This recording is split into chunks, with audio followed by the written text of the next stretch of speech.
Hello and welcome back to my craft room. I've mentioned before, you might remember if you've watched some of my other videos, that I treated myself because it was my 60th birthday this year. I treated myself to not one but 3 online art courses. I have, needless to say, fallen by the wayside and not kept up with all of them because I've been trying to do so much this year. But I've loved what I have done, and the great thing is that you've got lifetime access, so you can go back and I can spend a lot of next year catching up. So I did the 3 courses I did, Wanderlust, Let's Face It, and Paint Your Heart and Soul. And yeah, I've loved all of them. They're very different, and I've got different things from each of them, and such a wide variety of teachers. I've learned so much. Some I've enjoyed more than others, some I've had more success at than others, but I've learned something every time. For week 50, which was the last week of Paint Your Heart and Soul, we had 2 lessons. One was with Olga Furman, who is the kind of hostess who pulls the whole thing together, and I should be doing that one tomorrow. And the other one was with Jenny Manno, who I love her work, and it was her that first got me hooked on Pan Pastels. So I'm going to use my Pan Pastels today. Jenny used stick pastels, these lovely creamy stick pastels I've forgotten the name of. Anyway, I haven't got those. I have got some stick pastels, but I'm going to use my Pan Pastels because I spent a lot of money on them, and I'm going to use them all. So Jenny provided a photo reference of some trees in the background and a green field with blue sky and some blue water reflecting the sky just here. I wanted to do something similar, and it was quite quick. It was quite quick when Jenny did it. It won't be so quick when I do it. But I thought I'd do something a little bit different, and I've always loved the look of lavender fields, and in Norfolk, we are famous for our lavender and also mustard. So the combination of the colours of mustard and lavender, yeah, amazing. So I've got this idea in my head that I want it to look like the beginning of sunset or sunrise, and these colours will give me the excuse to use some of these beautiful vibrant Pan Pastel colours. This is not going to be a realistic landscape by any stretch of the imagination, and I'm not going to worry about too much about kind of where the light would be coming from, and yeah, I'm not going to worry too much about that. I'm just going to enjoy myself with these gorgeous colours and do a kind of amalgamation of these 2. I've already roughly sketched out, just to get an idea of my composition. You can kind of see I've got the rows all converging to this sort of vanishing point here, a bit like this one. I've got the trees, I've got the horizon line actually about halfway, and the trees more prominent than they are in either of these photos. I will have some of the sort of lovely lilac-y colour mountains in the background, and I think I might imagine that the sun is rising or setting here. I'm so awful. I don't know how to tell whether that's sunrise or sunset. I'm sure I should be able to know. So it's just catching the either the last rays or the first rays of the sun on these kind of rows of lavender here.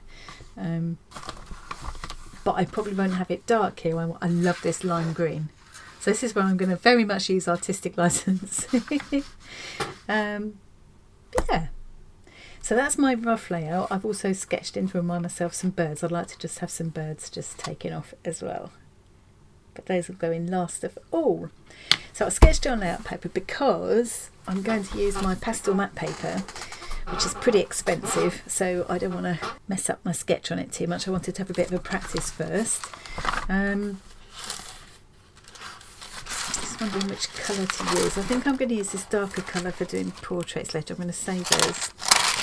I might go for either that one or that. I'm thinking that. Yeah, let's go for this colour. See if I can give myself a bit of space here, and I'm just going to sketch my rough idea of my landscape in.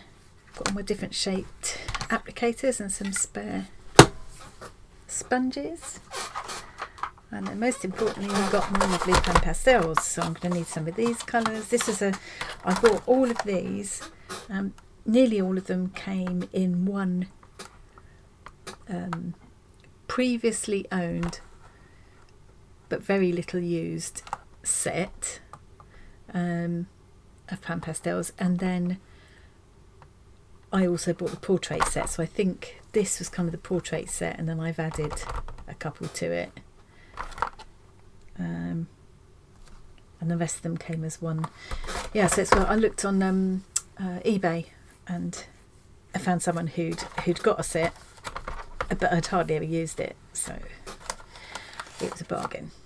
I never could have afforded all of these at the same time at the normal price. So I think the first thing I'm going to do is the same as Jenny did, which was to start putting in the sky.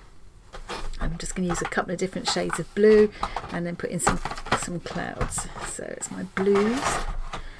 I'm just going to try and just enjoy playing with these beautiful colours without getting too hung up on whether it looks realistic or not.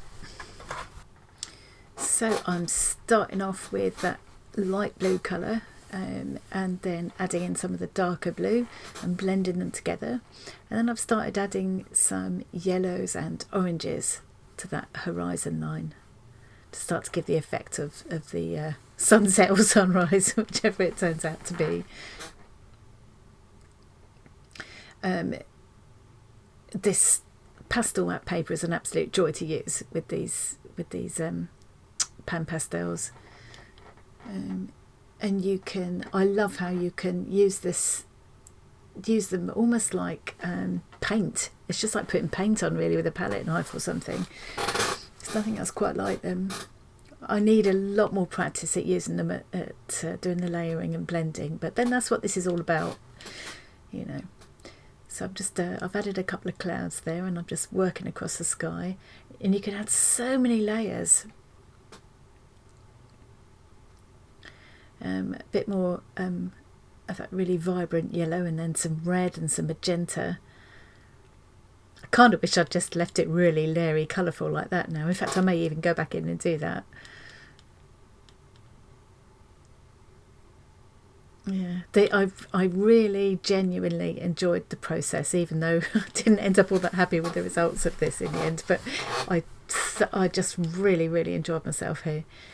So I'm starting to work on that rising or setting sun now, and what light there is I suppose should be kind of emanating from there, but I wasn't really very careful about it. There's a lot of artistic license here and very little realism.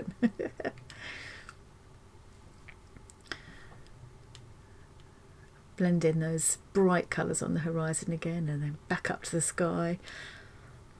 I think I was trying to get a sort of gradual fade, because usually the sky looks darker at the top and kind of comes paler towards the bottom. So I was doing that and then trying to make it merge in with those kind of sunset, sunrise colours. Right, starting on the trees now. So I dotted between the three different greens you can see there, and then that really light, almost yellow, citrusy colour for the highlights.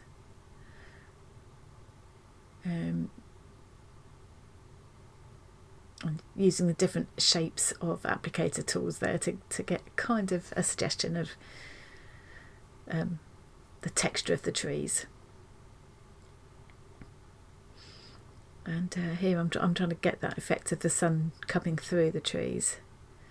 And I've started to map in those rows now. I loved that light kind of almost lime green of the grass contrasted with the rows of lavender, and I really wanted to bring that into this. I'm using the magenta there with the purple colour and some of the darker blue. And here I'm just starting to experiment with using the side of the applicator tool, like almost like a little palette knife, to get the texture of it and give a suggestion of some of those lavender heads where they're catching the light. And this is another thing that if I go back to this, I'll go back in and do a lot more of that. Adding that lovely lilac grey kind of colour to the kind of hills in the background there. I want to know if I should have done different kind of crops on that one, or just made that a lot greyer and bluer to give more of a contrast. I don't know. Now I've gone over the sun and I've got rid of that kind of yellow halo around the sun. I decided it was just too much. Putting in some more of that gorgeous lime green. And now I'm trying to... There's an effect in one of my photo references where the light is kind of thrown across the field between the trees, and you get this gorgeous kind of light magenta highlight. And that's what I'm trying to pick up there. So at this stage I was looking at the lavender as just like a big block shape without worrying too much about the texture, just trying to get the general form of it and where the light and dark would go. And then the idea being I would go back in and add some texture later on, but I think they ended up too blocky and then I sort of ran out of time and energy eventually.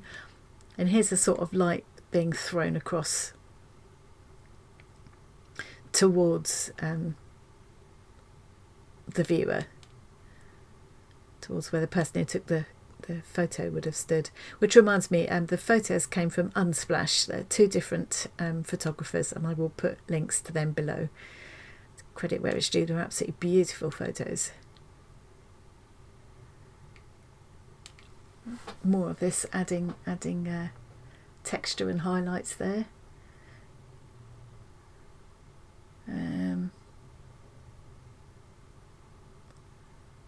Yeah, sometimes I think I was just kind of almost scratching into the layers of pastel that had gone on before and taking some of the surface off to reveal the darker or lighter colour underneath.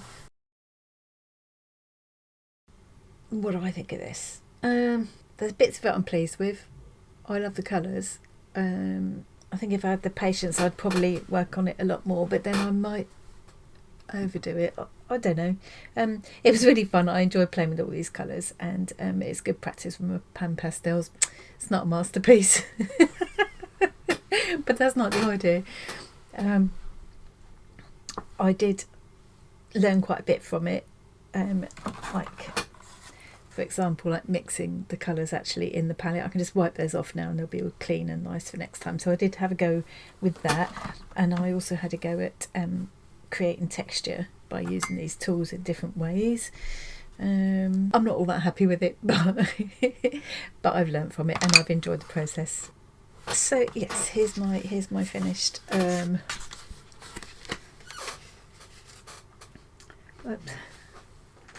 lavender fit. I can't even get that right. No.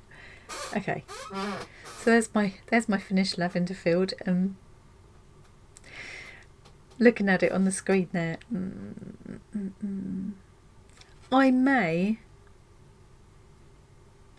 decide to come back and do a bit more work on it. I may just walk away from it for a few days and then